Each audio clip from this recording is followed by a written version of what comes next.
Peter Friedrich is with me. Peter Friedrich, I thank you very much, and once I will introduce Peter Friedrich once again.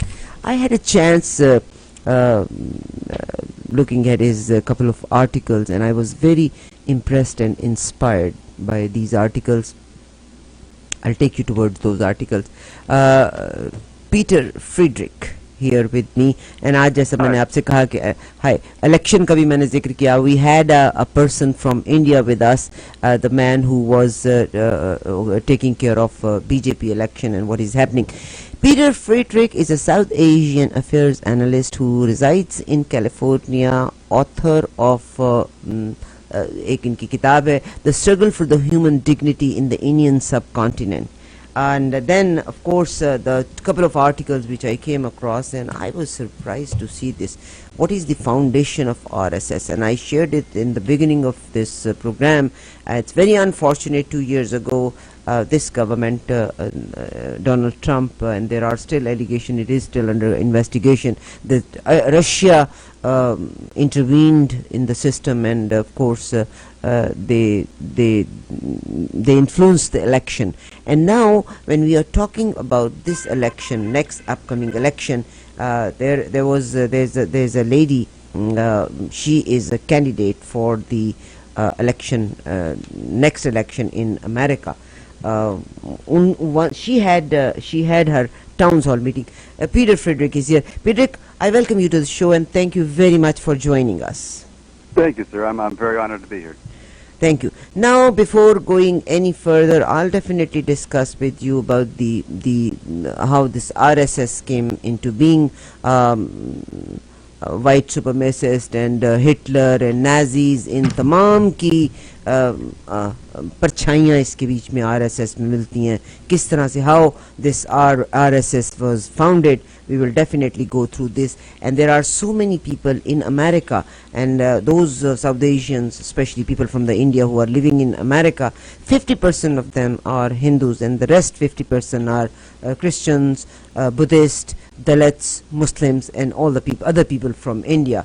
And now this जो RSS है, they are very strong in India, in America. How they are influencing in the next campaign and next election.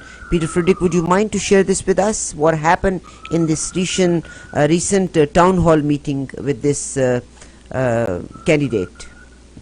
Sure.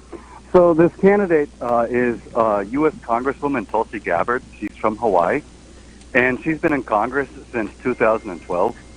And since the beginning of her congressional career, before she won election, she has been heavily financed by affiliates of the RSS in the United States, specifically the HSS, the VHPML. On March 16, 1968, warrant officer BJP USA. They've provided very targeted financing for her. They've provided a large number of fundraisers for her. They've lined her campaign coffers with hundreds of thousands of dollars. And in return, she has appeared and spoken at a large number of RSS-affiliated events, including within her first 2 years in Congress, she went to India and spoke at least 2 RSS events in India. And she has gone out of her way before Modi came into power, before the BJP was elected in 2014.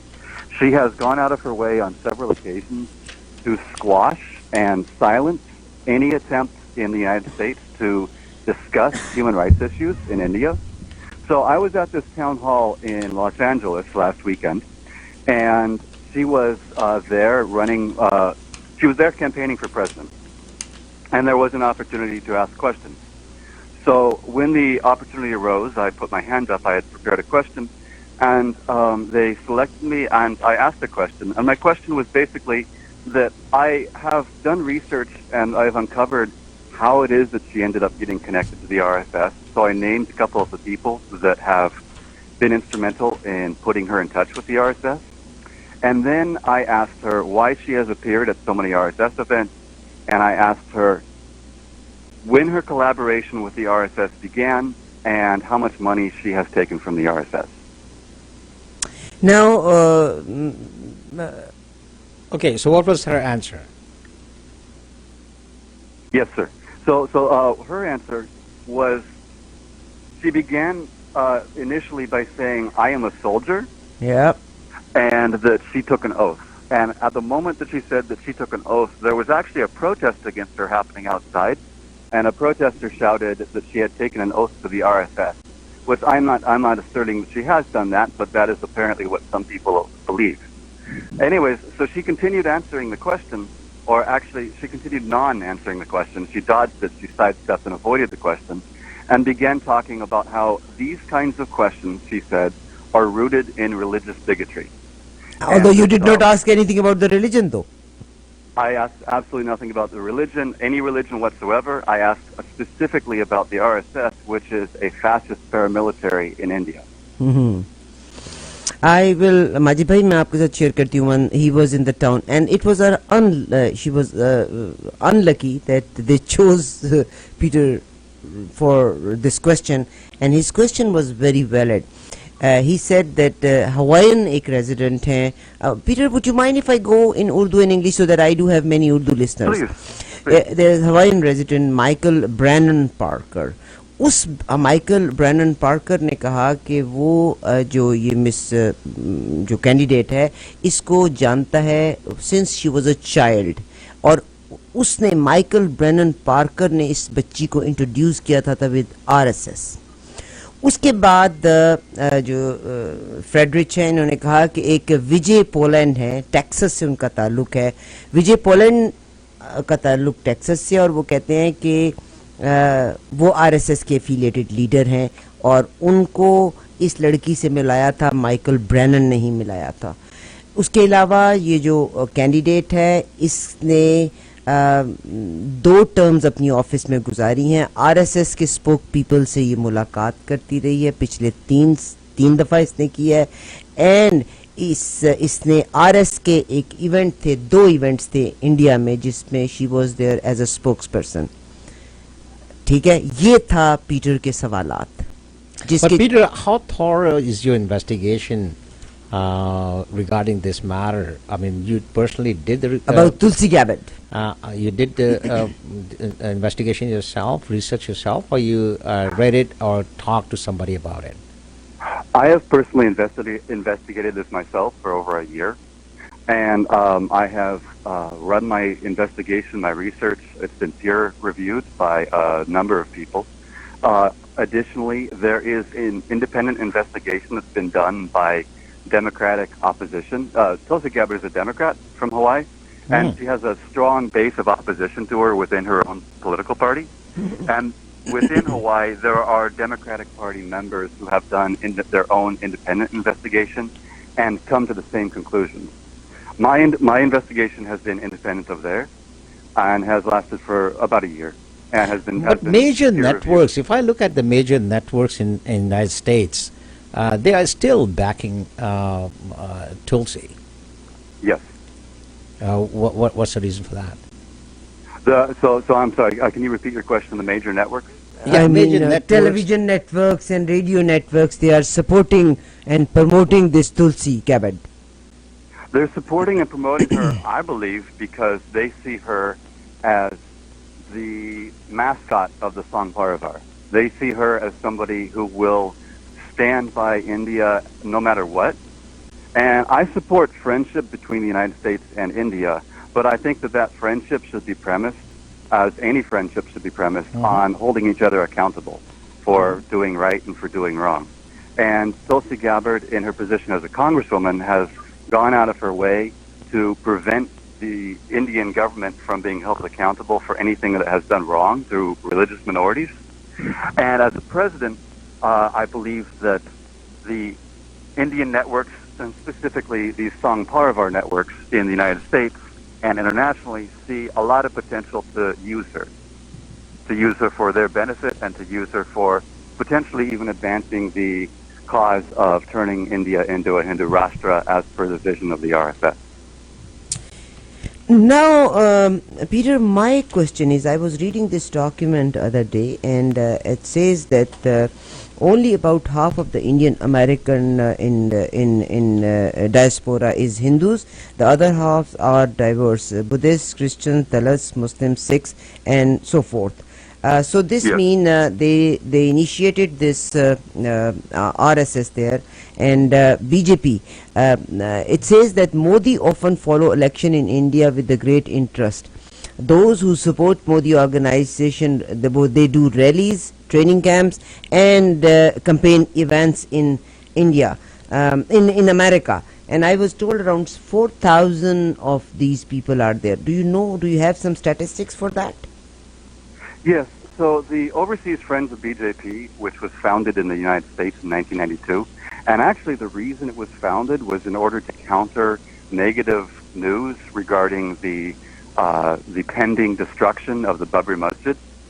So the OFBJP has currently about 4,000 members, according to their own reports.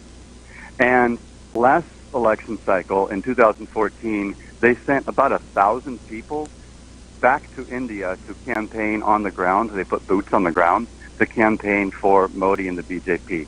This is not to mention hundreds, possibly thousands, but definitely up to 1,000 people that were back staying in the United States and were working phone banks, were doing call-a-thons to call back to India and instruct Indian citizens who to vote for.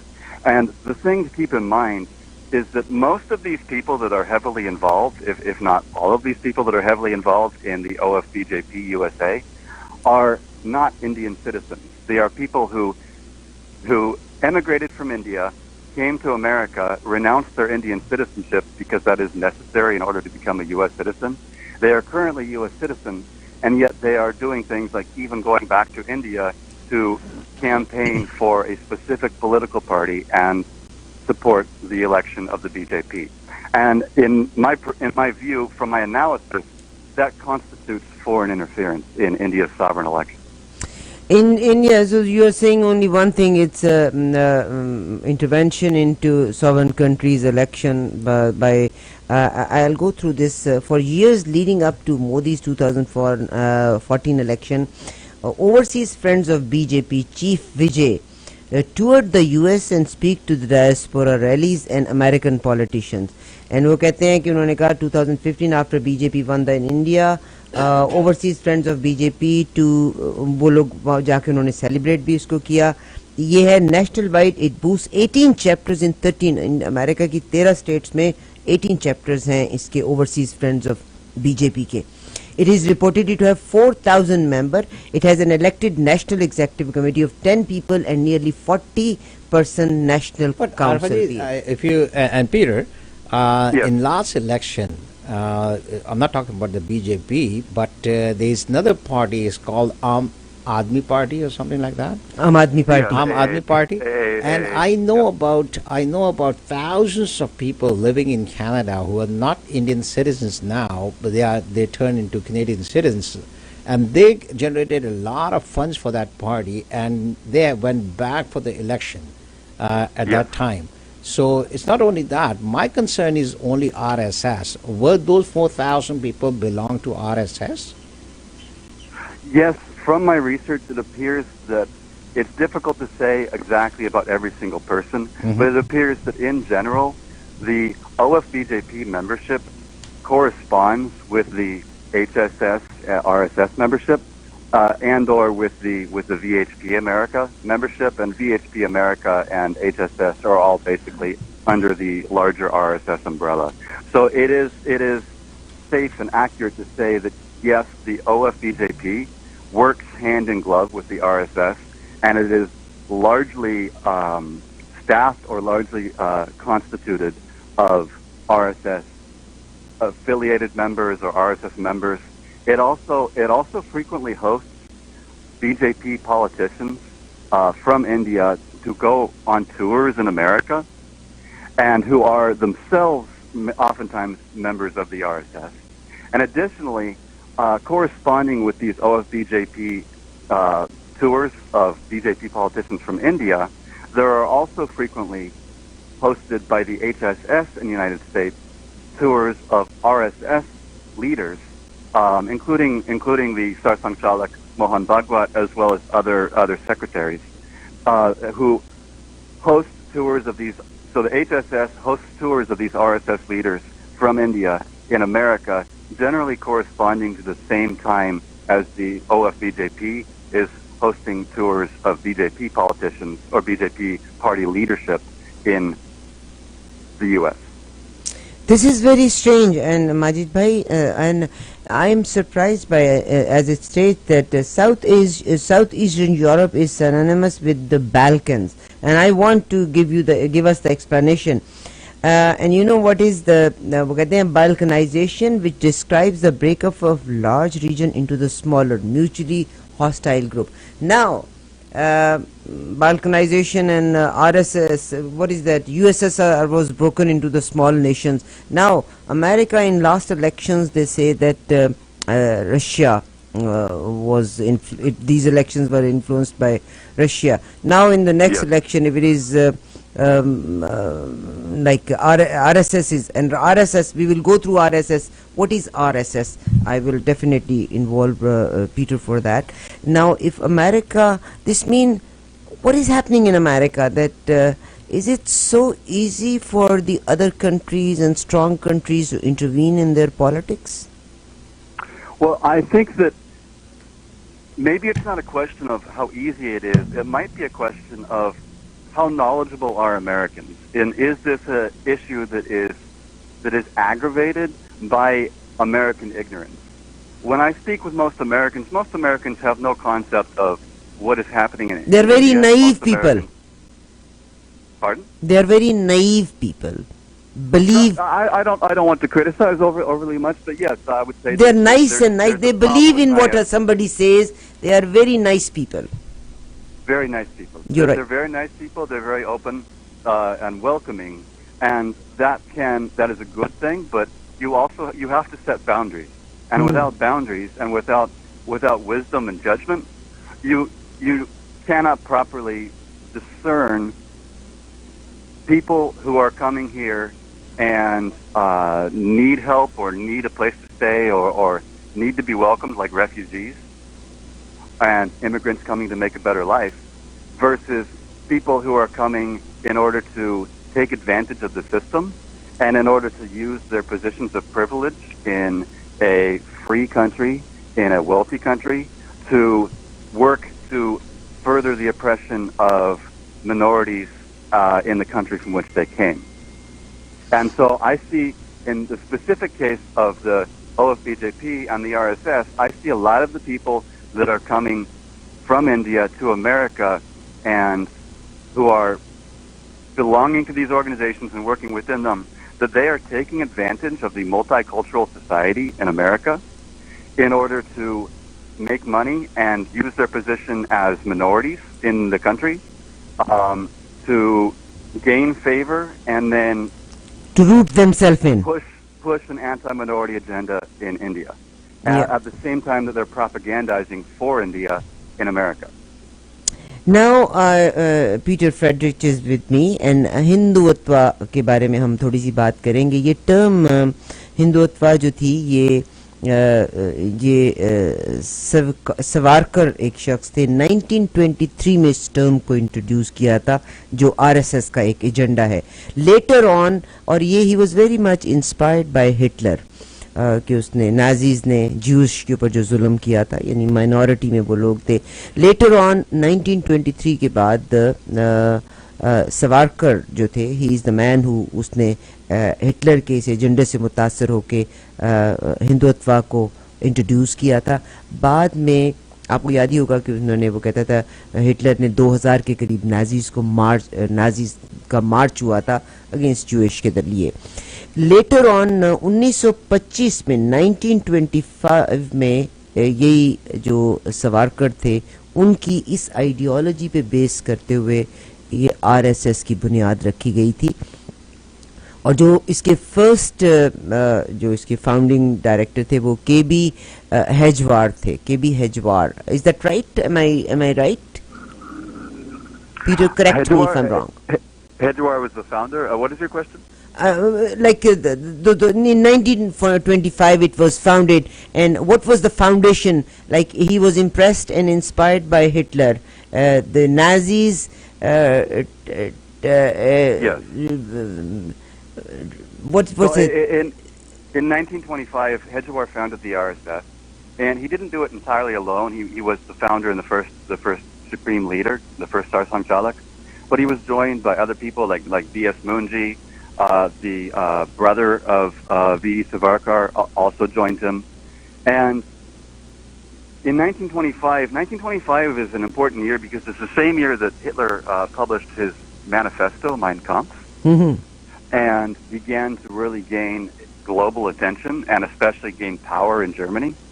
And what you see with Savarkar and with Hedgewar and then with M.S. Golvarkar and the entire founding of the RSS and the entire origination of this idea, this religious nationalist political ideology of Hindutva, what you see is that from the 1920s through the 30s and even the 1940s, they were, Savarkar, Hedgewar, Golvarkar, they were repeatedly praising the Nazi policy towards the Jews.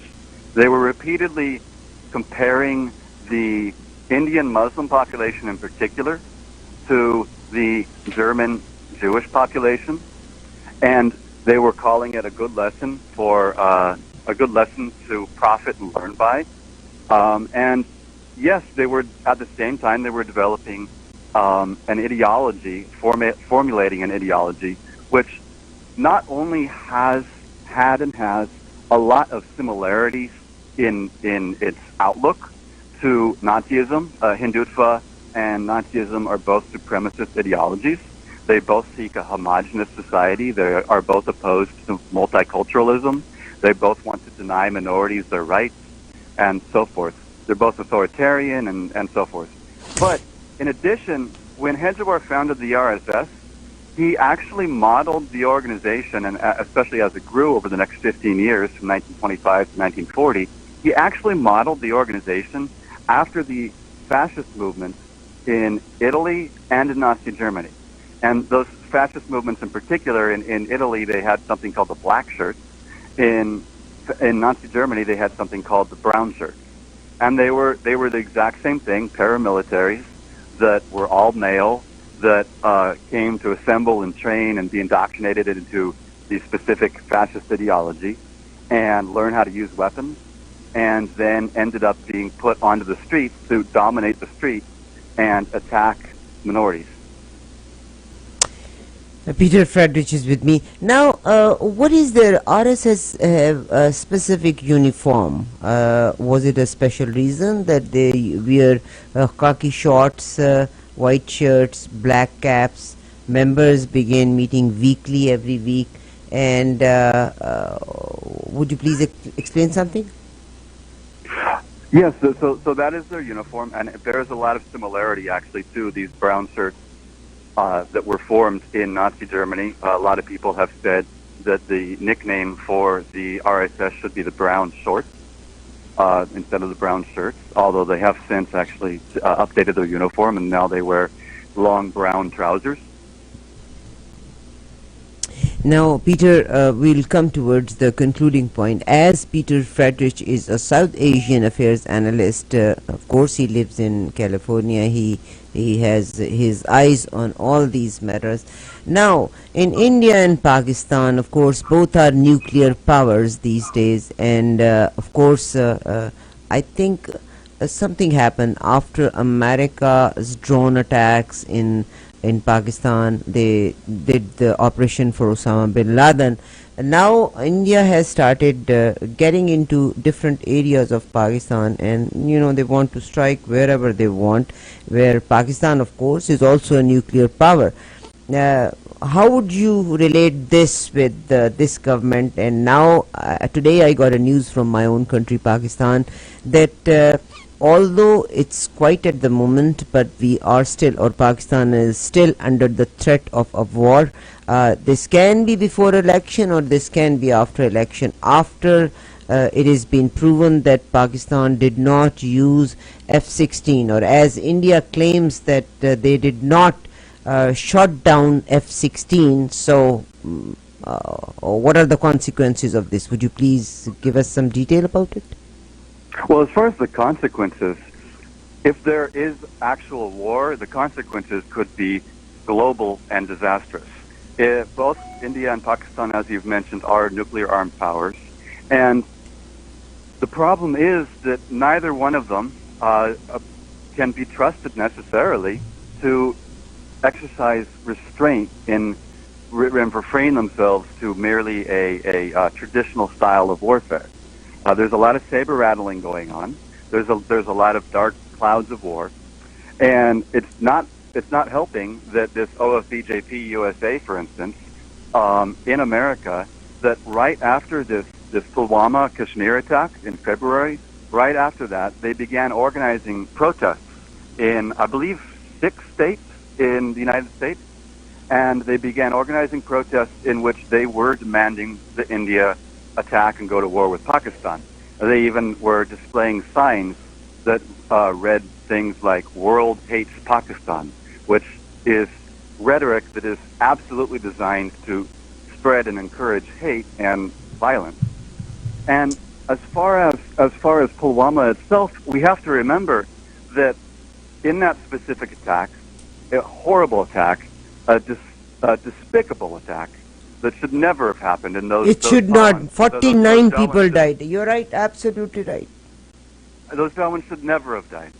But according to all the information we have, the attack was perpetrated by a local Kashmiri man who had actually an experience throughout his recent years of being brutalized and beaten by the Indian security forces in Kashmir. And there is absolutely zero proof of any connection to Pakistan. And yet the timing of the entire affair is so dubious that it is right before the elections will occur, and right as people are really mobilizing and revving up the campaign for the BJP to be reelected. And then the BJP, Amit Shah, Narendra Modi, various personalities, they began using rhetoric about Pulwama in order to promote and campaign for their own reelection, which is just absolutely despicable, and which should be denounced by any civilized people to take a terrorist attack and use it as propaganda for one's own political party.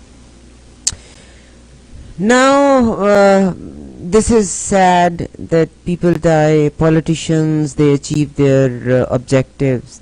And Narendra Modi, there was a time he was not allowed to travel to America, but once he became the Prime Minister, he started traveling to America. So all that, spots are gone now. Anything else what you would like to share? Well, I guess my final thought would be, since you mentioned that Narendra Modi used to be banned from traveling to America, and not just America, but other Western countries as well, including, I believe, the UK. I'm not sure, but maybe also Canada. In 2005, the U.S. denied him a visa. And from 2005 to 2014, he couldn't come to the United States. The OFBJP and the RSS in the United States, however, maintained a very long promotional campaign for Modi. Every year, and sometimes more than once a year, they organized events throughout the country, throughout America, in order to televise live addresses by Modi to supporters of the RSS and the BJP, and to really pump up his image and to propagandize for him for over a decade before he was even elected Prime Minister. So to conclude, as far as him being banned, Narendra Modi is responsible for the Gujarat Pogrom in 2002. Whatever his exact role is, still has yet to be uncovered. He has not been properly investigated. So many deaths, so many assassinations of people who threatened to spill the beans have occurred. So much evidence is there from people who participated in those pogroms and that violence, and then got caught on camera saying that Narendra Modi sanctioned them, that Narendra Modi gave them 3 days to do the violence. so much evidence is there that he absolutely should not be in power. Now, I don't know if he should be behind bars, but he certainly shouldn't be prime minister. He certainly shouldn't be chief minister. And it's very sad that anyone accused of these crimes should have their record whitewashed and apologized for, to the extent that people say, you know, we can't quite prove that he did it, so we might as well put him in office anyways. You should not trust people like that with government power. And then, last thing is that this congresswoman who's running for president, Tulsi Gabbard, one of the key things that she did, Tulsi Gabbard, one of the key things that she did is she agitated for a revocation of the ban on Narendra Modi's visa in 2013 before he was elected. She pushed for Modi to be allowed to come to the United States before he was prime minister.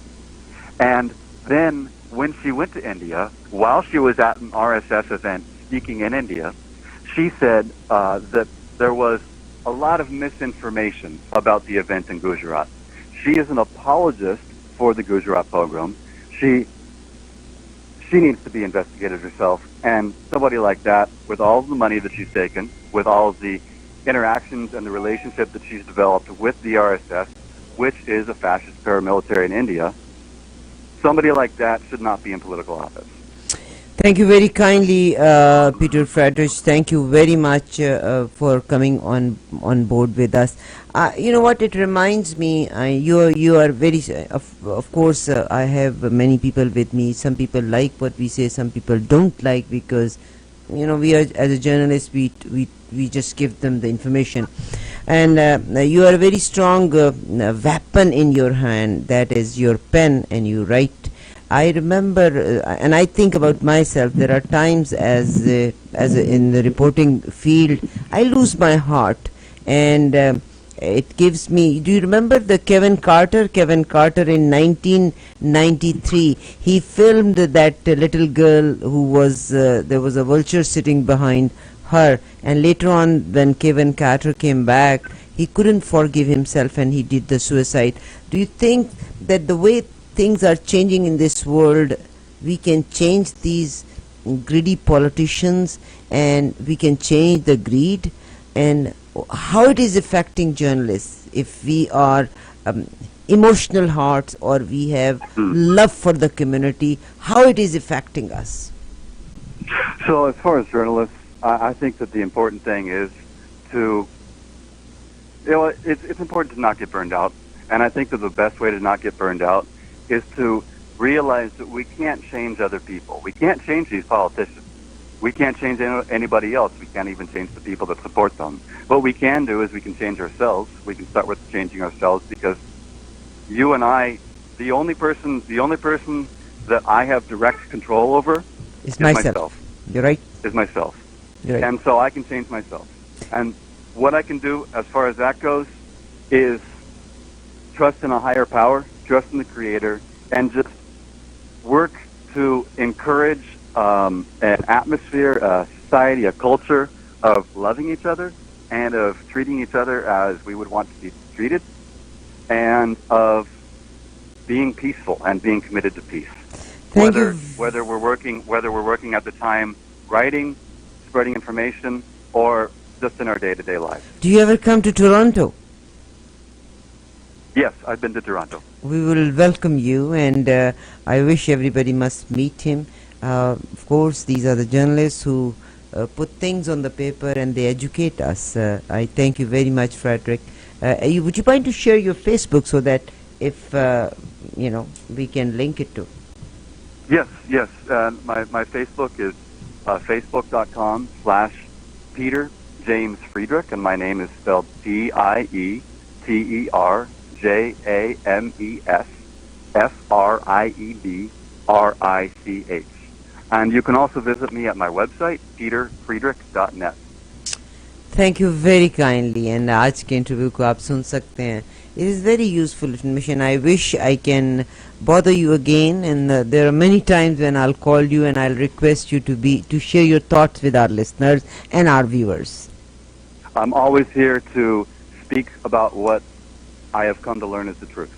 God bless you. God bless. Thank God you bless. very much, Peter. Thank you very much. Thank you. Peter Friedrich.